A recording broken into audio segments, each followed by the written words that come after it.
예수님께서 가르치시면서 예루살렘으로 여행하실 때 어떤 사람이 예수님께 묻습니다. 주여, 구원을 받는 자가 적으니까? 라고 물었습니다.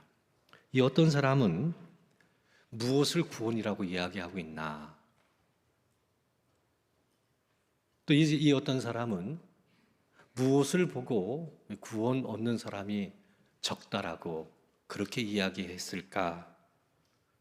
라는 생각을 한번 해보게 됩니다. 어떤 사람이 말하는 구원은 무엇이고 무엇을 보았기에 구원 얻는 사람이 적다라고 이야기했을까?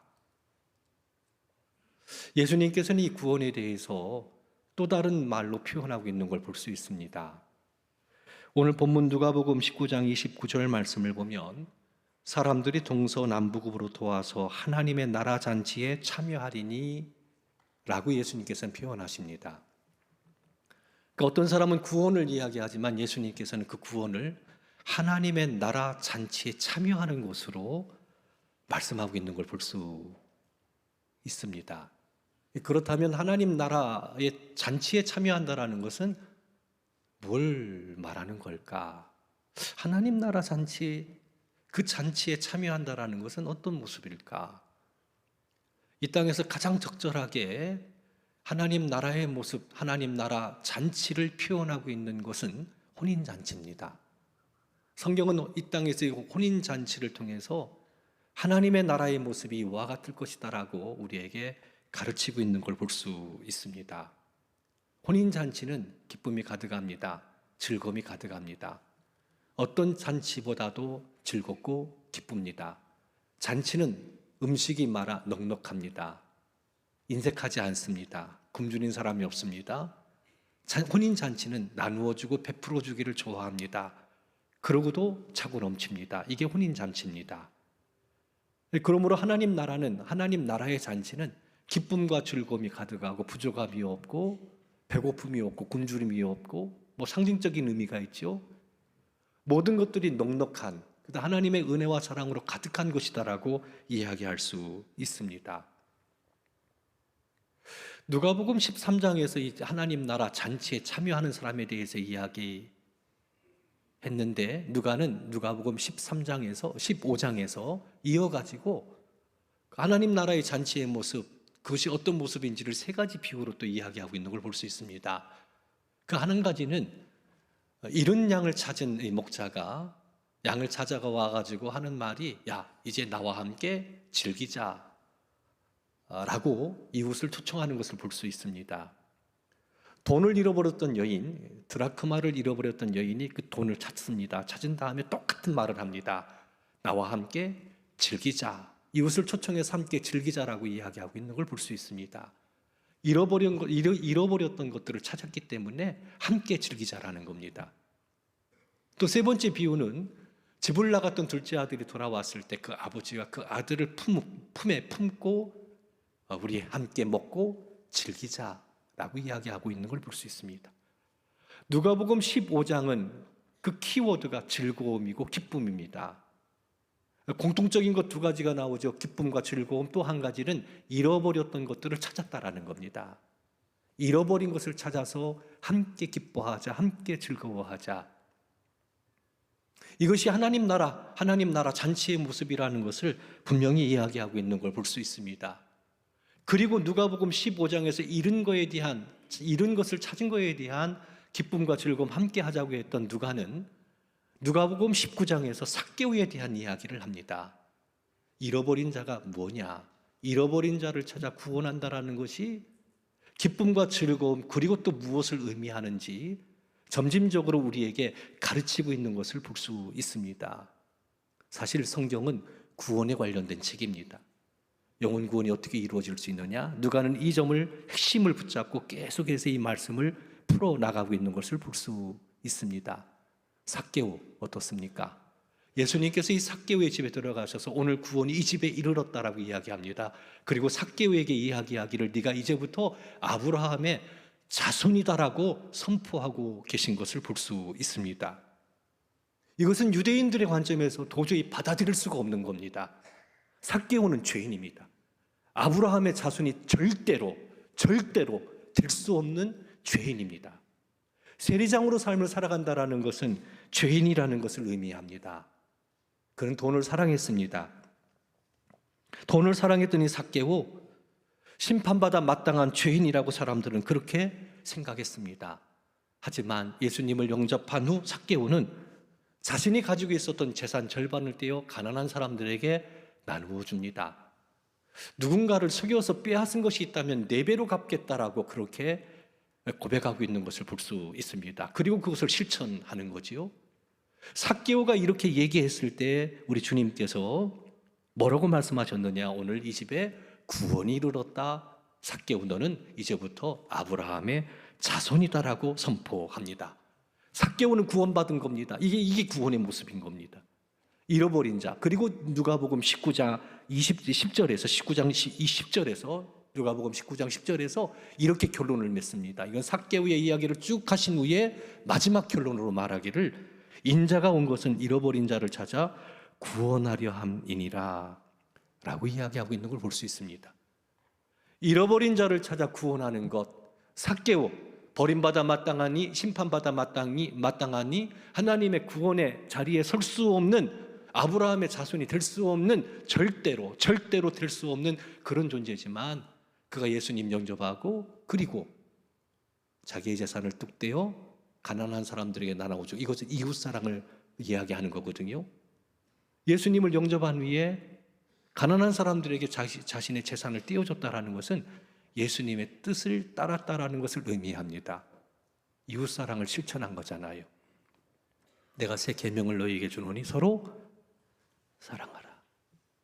그러니까 영접하고 그 말씀을 따른 겁니다. 그것을 보시고 예수님께서는 구원을 선포하신 것을 볼 수 있습니다. 잃어버린 자를 찾았다는 말을 돌려본다면 돌아왔다라는 의미입니다. 돌아왔다라는 의미는 회개라고 이야기합니다. 돌이키는 거. 그러니까 잃어버린 자를 찾았다 돌려보면 돌아왔다라는 거죠. 이 회개라는 것은 잘못한 것, 뉘우치는 것, 거기에 머무르지 않습니다. 회개라는 것은 이제 태도를 바꾸는 겁니다. 삶의 자세를 바꾸는 겁니다. 이전과는 다른 삶의 길로 가는 겁니다. 생명보다 더 귀한 것으로 여겼던, 돈이 최고라고 생각했던 삭개오, 그의 생각이 바뀝니다. 돈을 부여잡았던 그가 이제는 손을 펴서 그것을 나누어 줍니다. 예수님을 영접한 삭개오는 그의 삶에 변화가 일어나기를 시작합니다. 치유가 일어나기를 시작합니다. 이전과는 전혀 다른 모습입니다. 가치관과 살아가는 삶의 목적이 달라지는 거지요. 회개는 바로 그런 겁니다. 기뻐하고 즐거워하는 것, 그리고 더 나아가 변화되어지는 것. 여리고성에 있었던 가난한 사람들, 그들이 삭개오가 주는 은혜, 돈을 받고 어떤 마음이었을까? 먹을 것이 없어 굶주림에 있었던 이들에게 삭개오의 사랑이 전달됐을 때 그들은 얼마나 기뻐하고 즐거워했을까? 삭개오의 삶의 변화를 통해서 여리고성은 기쁨과 즐거움으로 바뀌는 그런 동네가 되었다고 저는 생각을 합니다. 성경에 나와 있지 않지만 그렇게 놀라운 변화가 그 안에 일어나게 되는 겁니다. 삭개오 부자였잖아요. 재산 절반을 떼서 가난한 사람들에게 나눠줍니다. 어떤 일들이 벌어질까요? 어떤 역사가 일어날까요?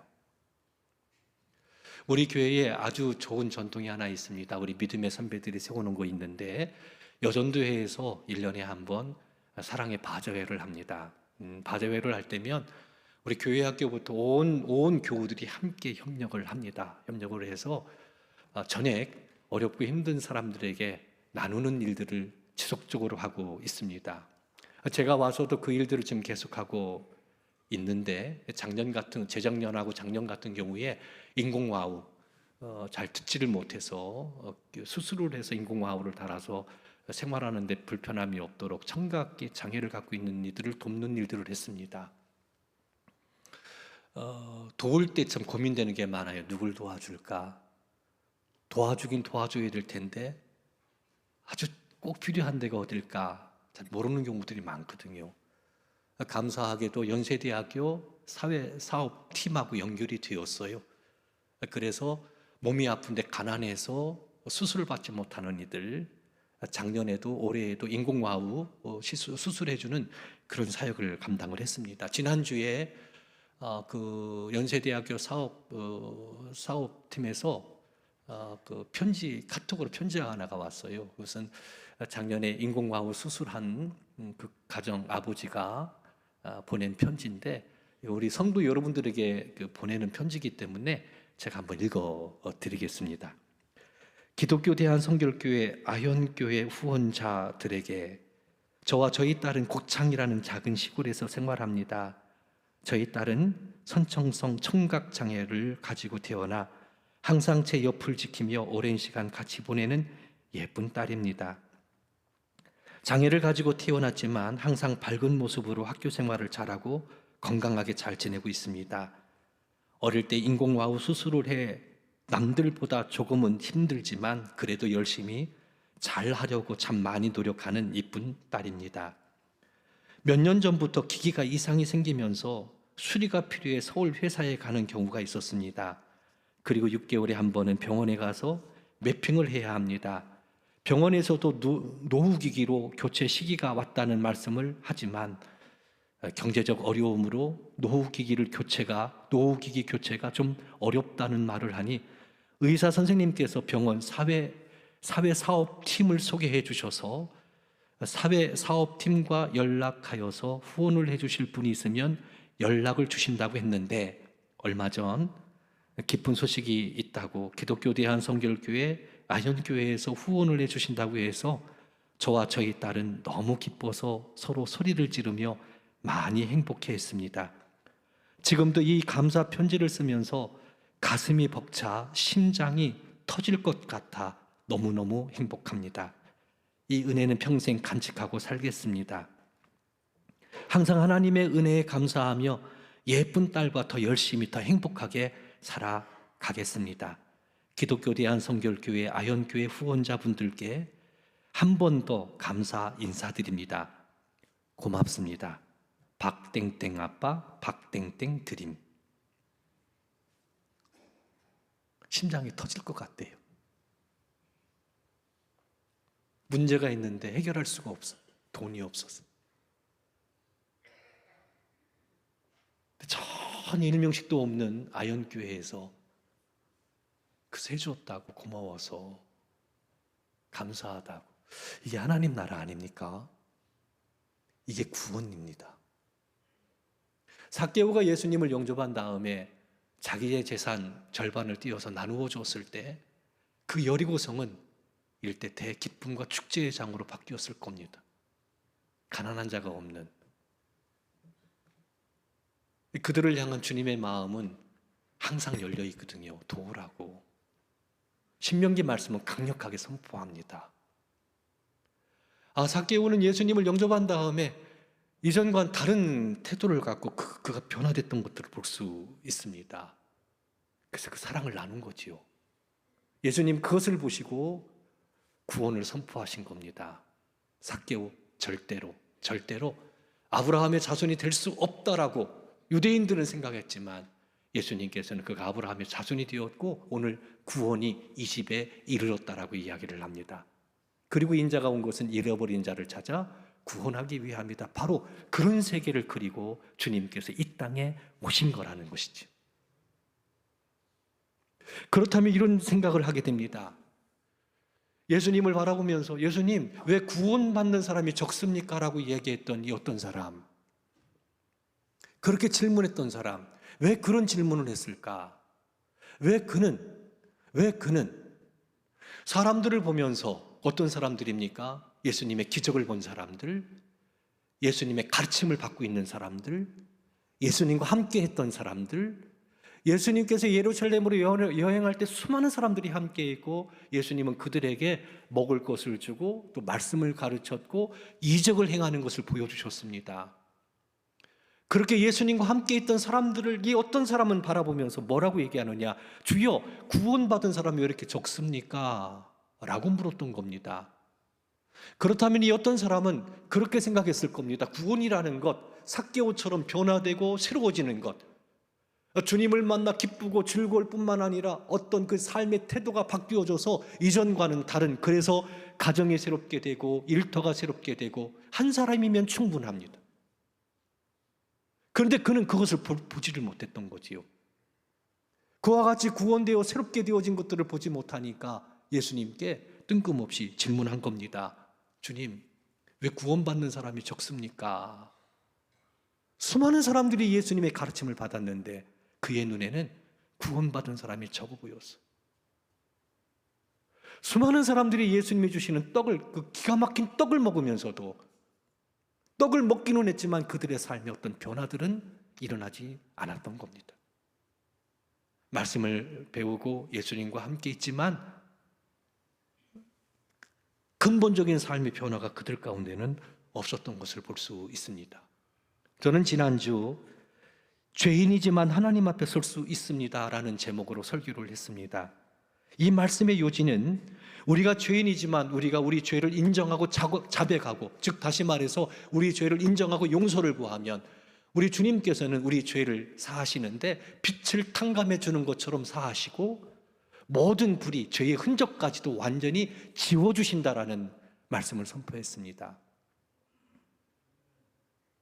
우리 죄를 사하시고 모든 불의에서 우리를 깨끗게 하십니다. 죄의 흔적까지도 지워주십니다. 우리가 자백할 때 미쁘시고 의로우신 주님은 그렇게 하십니다. 지금도 우리는 그렇게 하십니다. 주님께서는. 근데 그렇게 죄를 사하시고 모든 불의에서 우리를 깨끗게 하시는 목적이 뭡니까? 거기에는 목적이 있다고 생각합니다.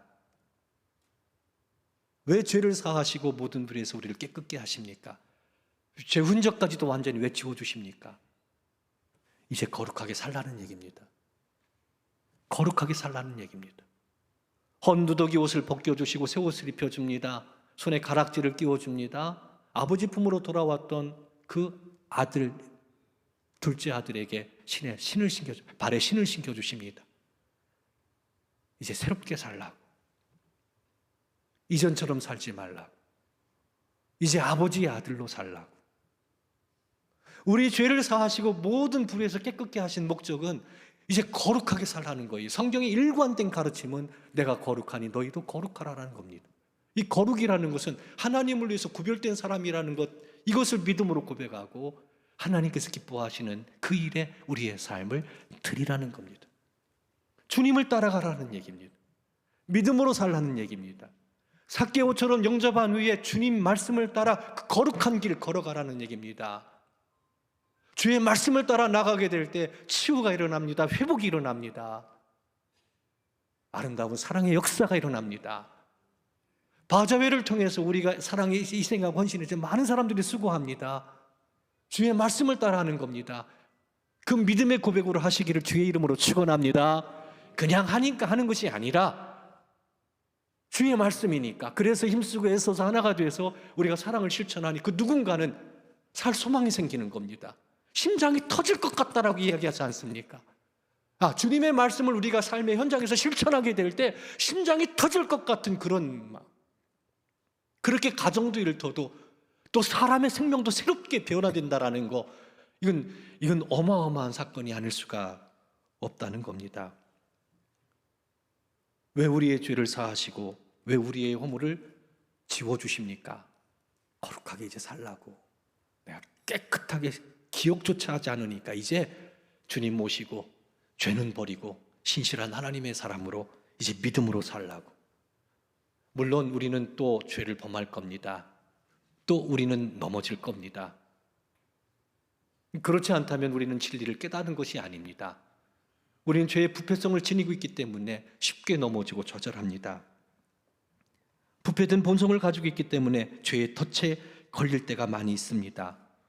그래서 날마다 우리는 하나님 앞에 나가 참회의 기도를 드릴 것입니다. 잊지 마십시오. 넘어지고 쓰러져서 우리가 참회할 때, 우리의 죄를 자백할 때 주님께서 우리 죄를 사하신다라는 거, 모든 불의에서 우리를 깨끗게 하신다라는 거 믿으시기 바랍니다. 동시에 기억하셔야 됩니다. 그 목적이 이제 거룩한 하나님의 백성으로 살라는 주님의 초대라는 거. 이제는 이전과는 다른 삶의 길을 걸어가라는 얘기입니다. 예수님께서 왜 주님을 믿는 구원받은 사람이 적습니까? 라고 질문하는 그 어떤 사람에게 이렇게 말씀합니다. 좁은 문으로 들어가기를 힘쓰라 라고 말씀하십니다. 좁은 문으로 들어가라는 얘기입니다. 들어가기를 구하여도 못하는 자가 많다라고 말씀을 합니다. 힘써야지. 힘쓰지 않으면 들어가지 못하는 사람이 많다는 거예요. 어디요? 하나님의 은혜의 잔치. 하나님의 나라 잔치에 참여하지 못하는 사람이, 가고자 하지만 그렇지 못한 사람이 많기 때문에 좁은 문으로 들어가기를 힘쓰라고 말하고 있는 걸 볼 수 있습니다.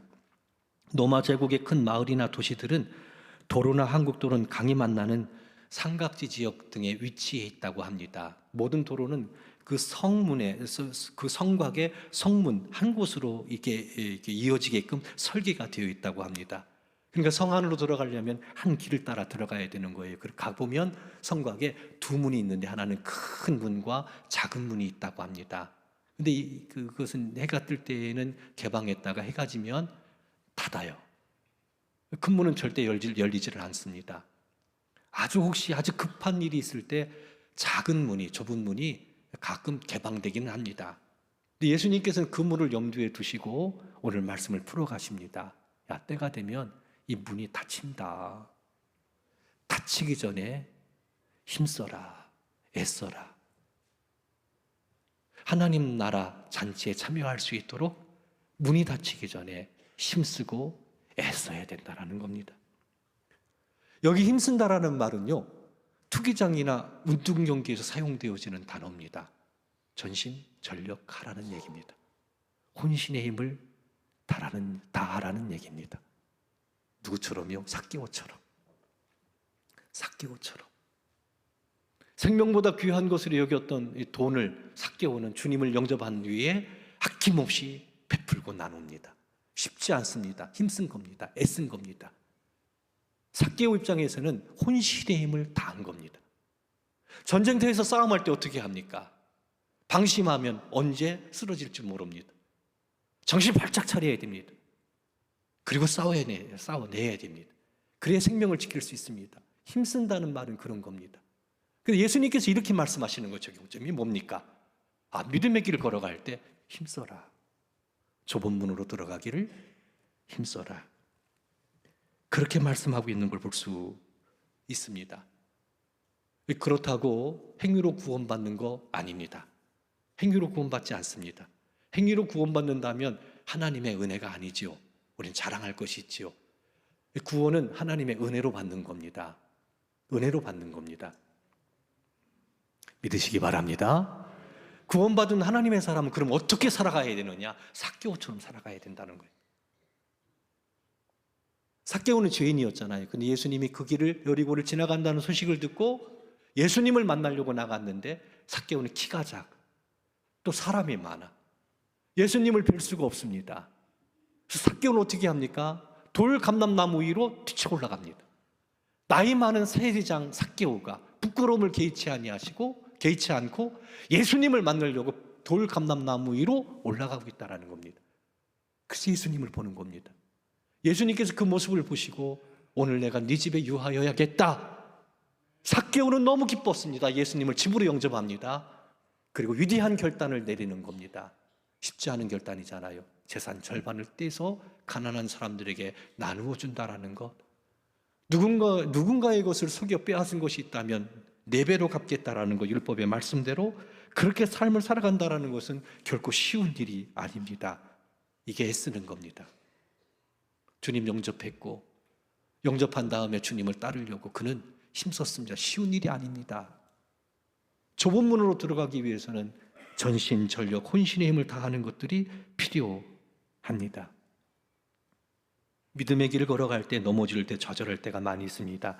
흔들릴 때가 많이 있습니다. 그때 즉시 일어나 자백해야 됩니다. 그 주님께서 우리 죄를 사하시고 모든 불의에서 깨끗게 하신다라는 것을 믿으셔야 됩니다. 믿으시기 바랍니다. 그렇다면 그것을 끝나면 안 됩니다.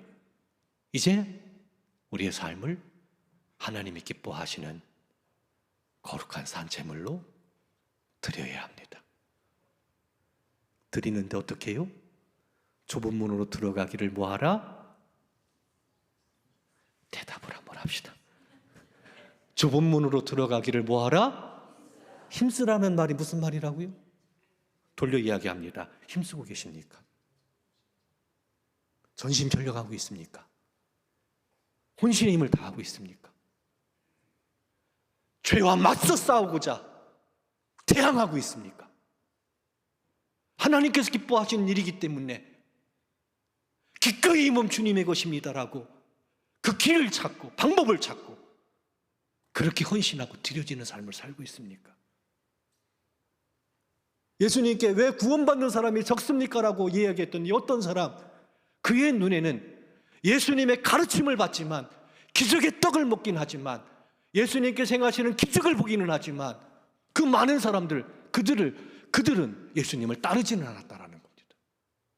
함께 예배를 드립니다. 기도합니다. 은혜 받습니다. 이런저런 귀한 사역을 감당합니다.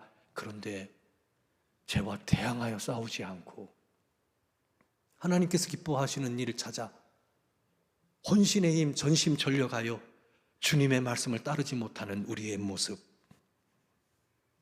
그 모습을 이 어떤 사람은 보지 않았을까? 그래서 감히 예수님께 왜 구원받는 사람이 적습니까? 예수님의 말씀을 들으면서 그 기적을 보면서 왜 이렇습니까? 사랑하는 성도 여러분, 주님의 은혜로는 모든 죄와 허물에서 구원받았습니다. 여전히 부족하고 나약하지만 주님께서는 우리 죄의 악을 사하시고 모든 불의에서 우리를 깨끗게 하십니다. 늘 하나님의 은혜와 사랑으로 우리를 보살펴 주십니다. 그 은혜 가운데 우리가 살고 있습니다. 이제 좁은 문으로 들어가기 위하여 힘을 써야 됩니다. 전심전력해야 됩니다. 어제보다도 오늘보다도 내일이 예수 그리스도를 기쁨의 삶, 예수님을 위한 기쁨의 삶의 자리로 우리는 나가야 되고 발전해야 되고 성장해야 되고 성숙해야만 된다는 사실입니다. 좁은 문이 닫힐 때가 있습니다. 해가 지면 문이 닫힙니다. 문이 닫히면 들어가고자 해도 못 들어갑니다. 그럴 때가 있습니다. 예수님 말씀합니다. 문이 닫힌 후에 수많은 사람들이 문을 두드립니다. 열어주소서, 열어주소서. 안에서 소리가 들립니다. 결코 이 문이 열려지지 않는다라고 이야기합니다. 그런 때가 있다라는 겁니다. 그 정신 바짝 차리라는 겁니다. 긴장감을 가지라는 얘기입니다. 예수님 믿었으니 구원받았으니 됐어. 아니요, 예수님께서 말씀합니다. 그렇게 구원의 은혜를 받았다면, 뭐든지 용서받았다면 좁은 문으로 들어가기를 힘쓰라고. 따라합시다. 죄를 버리고 하나님 기뻐하시는 일, 그 일에 힘쓰라고, 애쓰라고. 그래야 변화가 일어납니다. 치유가 일어납니다. 여전도의 바자회를 통해서 그런 일이 일어나잖아요. 여류의 삭개오를 통해서 그런 아름다운 역사가 그 성 안에서 일어나잖아요. 이것이 하나님 나라 치유와 회복이 일어나는 세상 아닙니까? 주를 따르게 될 때 그 놀라운 일들이 일어나게 된다는 겁니다. 문이 열려지지 않자 사람들이 말합니다. 예수님과 함께 우리가 음식을 먹지 않았습니까? 먹고 마시지 않았습니까? 예수님께서 행하신 기적을 내가 보지 않았습니까? 예수님께서 가르치실 때 바로 제가 거기 있지 않았습니까? 함께 예배하지 않았습니까? 함께 기도하지 않았습니까? 그런데 왜 문이 닫혔습니까? 왜 열어주지 않습니까? 라고 이야기합니다. 힘쓰게 애쓰지 않는 것에 대한 강력한 경고라고 생각합니다. 마태복음 7장 22절 말씀을 보면 그날에 많은 사람이 나더러 이르되 주여 주여 우리가 주의 이름으로 선지자 노릇하며 주의 이름으로 귀신을 쫓아내며 주의 이름으로 많은 권능을 행치 아니하였나이까. 근데 예수님께서는 이 행악을 행하는 자라, 이 불법을 행하는 자야, 내게서 떠나가라고 그들에게 이야기합니다. 목사로서 이 말이 충격적으로 다가옵니다. 그리고 이 말의 의미가 뭔지 저는 잘 압니다. 설교하지만 설교대로 살지 못하는 삶, 적어도 설교한 것대로 힘쓰고 애써서 그렇게 살려고 힘쓰고 애써야 될 텐데 그런 삶도 살아가지 못할 때 죄송하지만 많이 있습니다. 이런 경우 선포되어진 말씀이 선포한 목사에게 무슨 의미가 있습니까? 어떤 변화가 일어납니까? 어떤 치유가 일어납니까? 아무런 의미 없는 것이 되는 겁니다. 마찬가지로 하나님의 말씀을 듣고 함께 예배하고 기도하며 찬양하고, 그렇게 우리가 하나님의 교회에서 일하지만 정말 우리의 삶의 현장 속에서 하나님의 말씀을 따르지를 않고 적당히 이 정도면 됐어, 이렇게 살아가는 모습이라면 나더러 주여 주여 한다고 다 천국에 들어가지 못한다. 주님의 마음은 좁은 문으로 들어가기를 뭐 하라고요? 힘써야 된다는 겁니다. 힘써야 된다는 사실입니다. 예수님께서 행하는 모든 자들아 나를 떠나가라고 말씀하셨습니다. 좁은 문으로 들어가기를 힘쓰지 않는 자는 하나님 나라 잔치에 참여하지 못한다라고 못 박아서 이야기합니다. 우리에게 강력하게 도전합니다. 전심전력에서 주를 따를 수 있는 자세가 필요합니다. 들어가지 못할 수 있습니다. 들어가지 못할 수 있습니다. 예수 그리스도를 믿으면 하나님의 자녀가 되어 아버지 집에 들어가지만 동시에 예수님께서는 힘쓰라고 말씀합니다. 전심전력하라고 말씀하고 있습니다. 문이 닫히면 밖에 버려져서 쫓겨나서 슬피 울며 이를 갈 거라는 거예요. 어떤 주석서는 그렇게 이야기합니다. 이를 가는데 그 대상이 누구냐? 예수님이라는 거예요. 자기가 잘못해놓고 예수님 탓하는 겁니다. 이를 부득부득 갈면서 예수님 탓하는 겁니다. 우리의 모습을 볼 수 있습니다. 불행한 일이 아닐 수 없습니다. 사랑하는 성도 여러분, 여러분은 어떻습니까? 예수 그리스도의 이름으로 모든 죄 용서받고 구원 받으셨습니까? 모든 죄 사함을 받으셨습니까? 좁은 문으로 들어가려고 믿음의 길 걷기 위해 힘쓰고는 계십니까? 힘쓴다는 거 전심전력해야 되는 거예요. 혼신의 힘을 다하는 거예요. 그럴 때 치유와 회복이 일어납니다. 그곳에 하나님의 능력이 나타납니다. 기쁨과 즐거움이 있습니다. 그리고 그 길 끝 영광의 나라, 하나님 나라 잔치에서 영원히 주님과 함께하는 놀라운 은혜를 누리게 될 것입니다. 나중된 자가 먼저 되고 먼저 된 자가 나중된다라는 말씀을 가슴속에 새기고, 오늘 나는 힘쓰고 있는가, 애쓰고 있는가, 혼신의 힘을 다하고 있는가 살피면서 믿음의 거룩한 길을 걸어가는 우리 성도 여러분들 되기를 주님의 이름으로 축원합니다.